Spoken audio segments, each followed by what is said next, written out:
Peter Obi has not declared his intention to run for the presidency in 2027. He hasn't said yes. He hasn't said no. But across northern Nigeria, something unusual is already happening, quietly but surely. From Kano to Katsina, Sokoto to Bauchi, and even down into parts of the Middle Belt, conversations are shifting. Community leaders, youth influencers, and even retired civil servants are speaking in a low but firm tone. We know he has not said anything yet. But we believe he is the kind of leader Nigeria needs in 2027. At first, it may sound surprising. After all, Peter Obi is not from the north. He doesn't speak Hausa fluently. He's not tied to any major northern political godfather. But still, many northerners are beginning to align behind him. Quietly. Carefully. With clear eyes. Why? Because they remember. They remember 2023. They remember a man who didn't come to campaign with loud music, bags of rice, or big promises. He came with books. He came with data. He came with ideas. In many northern towns, Obi sat with religious leaders, traditional rulers, women groups, and youth associations. He listened before he spoke. And when he finally spoke, he didn't talk down on them.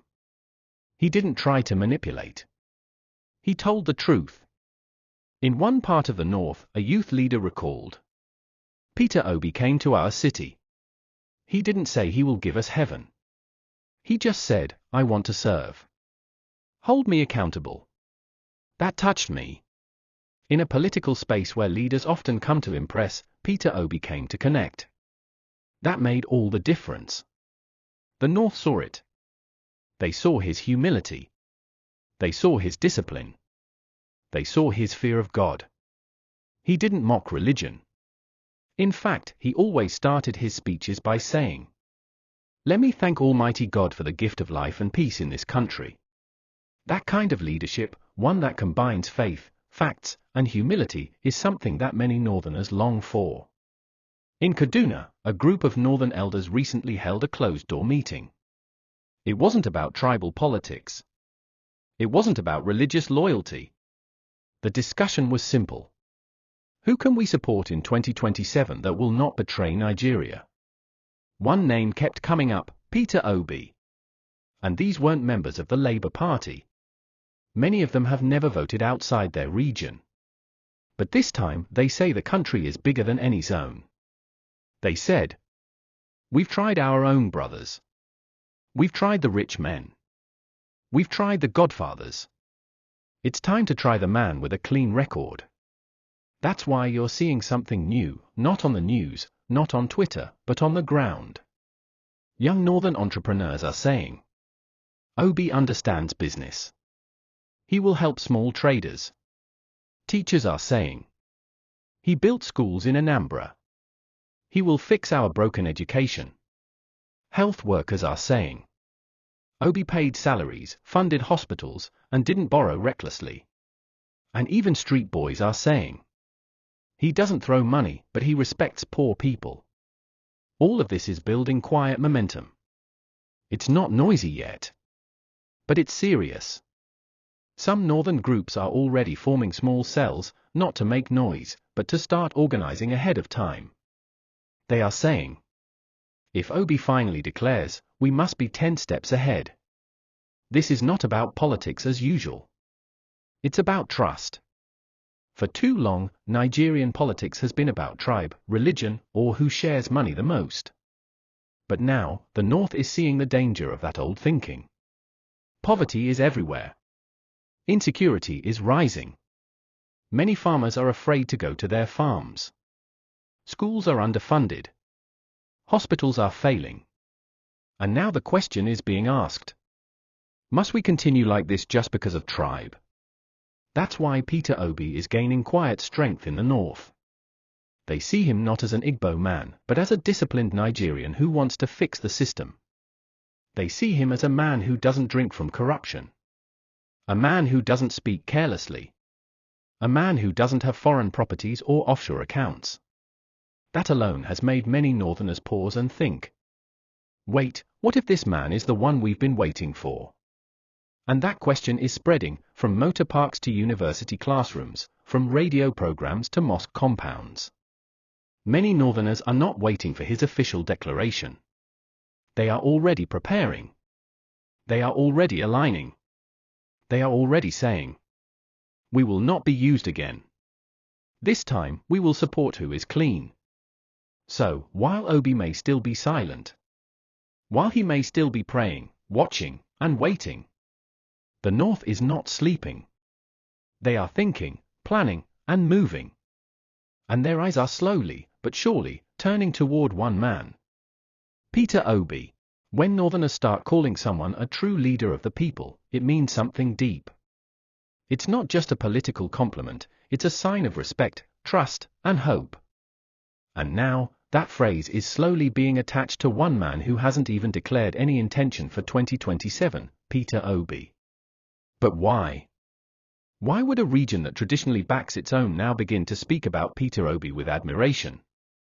The answer is simple: he showed leadership when it mattered most. Let's go back to the last election season. While other candidates were busy throwing insults, spreading division, and buying crowds, Peter Obi stayed on a different path. He didn't speak like a regular politician. He spoke like a teacher. Like a father. Like someone who wanted to guide the country, not just rule it. In the North, they listened carefully. They may not have cheered loudly, but they were watching. And they liked what they saw. He didn't come to them and say, "Vote for me because I'm Igbo." He didn't come and say, "Vote for me because it's our turn." He came and said, "Vote for me if you believe I can serve you with honesty, humility, and competence." That touched a lot of people. In a country where tribal politics has divided communities, Peter Obi stood out. He didn't divide. He didn't threaten. He didn't complain. He simply said, "Let's fix Nigeria. Together." That's what true leaders do. They speak to the soul of a nation, not just to their own base. And the North felt it. They felt his honesty. They saw that he was not desperate. They saw a man who had everything, yet still chose to live a simple life. While other politicians were hiring private jets and throwing expensive parties, Obi was flying economy. While others were bragging about power and influence, Obi was carrying his own bag and visiting IDP camps in the North, quietly. There's a Hausa saying, "Muchamin kirki baya da surutu." It means, a good man doesn't make noise. Peter Obi fits that saying. He didn't have to shout to be heard. He didn't have to dance to win hearts. He simply showed character. And character, especially in the North, is valued more than cash. Many elders now say, this is a man who, even after losing the election, didn't insult Nigeria. He didn't abuse the courts. He didn't burn down the country with his words. Instead, Obi said, "Let the process go through the courts. Let the truth come out." That kind of calm leadership, especially in a country full of tension, is what people are craving. In Northern culture, leadership is about patience, respect, and self-control. A leader must not be too proud. He must not act like he owns the people. He must not use power to oppress others. Obi showed all of these qualities, even in defeat. He showed strength, not by shouting, but by standing still when others expected him to break. That is why the North is now starting to call him a true leader of the people. And this is not just coming from political groups. In markets, you hear traders say, "Obi na muchamin kirki." Obi is a good man. In schools, teachers say, "He values education. He will change the future for our children." Even in mosques, some imams use his story to teach young people about humility, contentment, and self-respect. It's not a campaign. It's not about posters or rallies. It's word of mouth, and that is more powerful than money. People are watching how he talks, how he moves, how he reacts to insults and pressure. And many are saying, this man is different. This is not a man looking for power. This is a man looking to serve. Even those who once doubted him are beginning to rethink. One man from Zamfara said, "In 2023, I didn't vote for him. But after the election, I followed his interviews.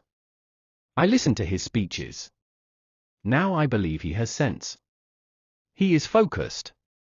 That kind of quiet shift is happening across the north. Not because Peter Obi is doing anything loud, but because his example is speaking louder than any campaign ever could. People are tired of the same faces and the same failed promises. They are looking for something new, not flashy, but clean. And what they see in Obi is a man who may not be perfect, but who is real. A man who understands the pain of the common Nigerian. Who values hard work. And who is ready to lead without stealing, shouting, or deceiving. That's why, whether he declares or not, the North is already saying, "This is the kind of leader we've been praying for." Peter Obi has not declared for the 2027 presidential election. He hasn't posted any campaign videos. No rallies. No slogans. No statement saying, "I will run." But across Nigeria, especially in the north, people are already preparing, not because they were told to, but because they feel something is missing in the country, and maybe, just maybe, Peter Obi is the answer. It's almost strange. In a country where politicians can't wait to start campaigning, Obi is doing the opposite. He's quiet. He's watching. He's listening. Some see that as weakness. But many Nigerians, especially in the north, see it as maturity. They say, "Let him not rush. We will do the groundwork. When he's ready, we will be ready." In cities like Jos, Kaduna, Zaria, and even remote towns like Azare and Fika, small groups are beginning to meet privately. They're not waiting for posters. They are not asking for money. They are building structures, slowly, quietly, and deeply. Youths who supported other parties in 2023 are now forming WhatsApp groups named Obi Movement 2027, without anyone prompting them. Some of them say, "We made a mistake in 2023. This time, we want to fix it early." They are holding early planning sessions, raising small funds, doing voter education, translating his past speeches into Hausa, and preparing to mobilize when the time comes. No noise. Just belief. A belief that if Obi says yes this time, they must be ready to carry him, not just as a candidate, but as a project for a better Nigeria. Meanwhile, Peter Obi himself has remained firm. He continues to say, "I will not impose myself. Let the people decide. If Nigerians want me to serve, I will serve. But it must be for the people, not for power." That humility, that servant attitude, is what continues to grow his support base across the country. In the north, especially, that kind of mindset is rare among politicians. Too many leaders talk like kings. But Obi talks like a messenger. A man who wants to build, not rule. And now, the people, young and old, are talking for him. An elderly woman in Katsina was recently quoted saying, "He did not win the last time, but he won our hearts. That won Obi loss." Another group of traders in Bauchi said, "We're tired of being loyal to people who use us and dump us. This time, we'll support someone who sees us as humans." And more surprisingly, some northern politicians who once laughed at Obi are now keeping quiet. Why? Because they can feel the ground shifting. They know people are no longer fooled by party names or tribal alliances. This new wave is different. It's made up of Nigerians who are thinking, not just reacting. People who want hospitals, jobs, peace, not slogans. So what happens next? If Peter Obi chooses to run, he will be stepping into a political space that's already warming up for him, not because of propaganda, but because of his track record and personal discipline. He won't have to shout. He won't need to beg. The people themselves will carry the campaign on their shoulders. And this time, the North will not just watch from the sidelines. They will be at the center of the movement. Yes, he's not from the North. Yes, he's not from a ruling party.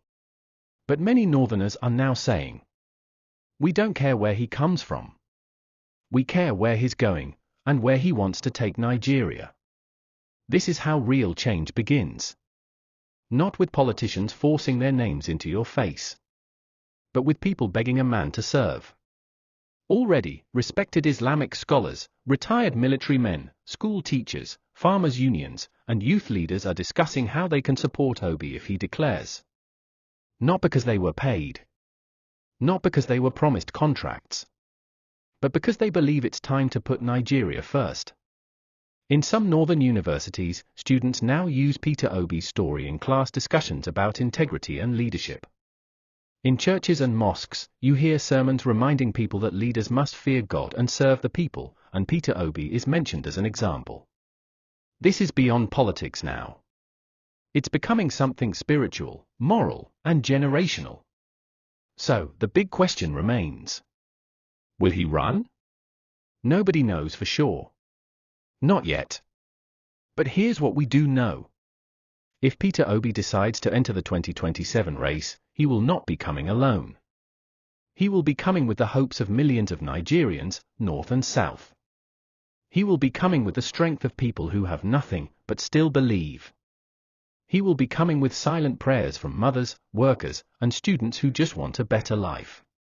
And if he chooses not to run? The story still continues. Because even if Peter Obi doesn't return as a candidate, one thing is clear. The people now know what real leadership looks like. And they will demand it, from whoever comes next. Either way, Peter Obi has already won something bigger than an election. He has won the trust of the people. And in Nigeria, especially in the north, that is the most powerful thing a man can have.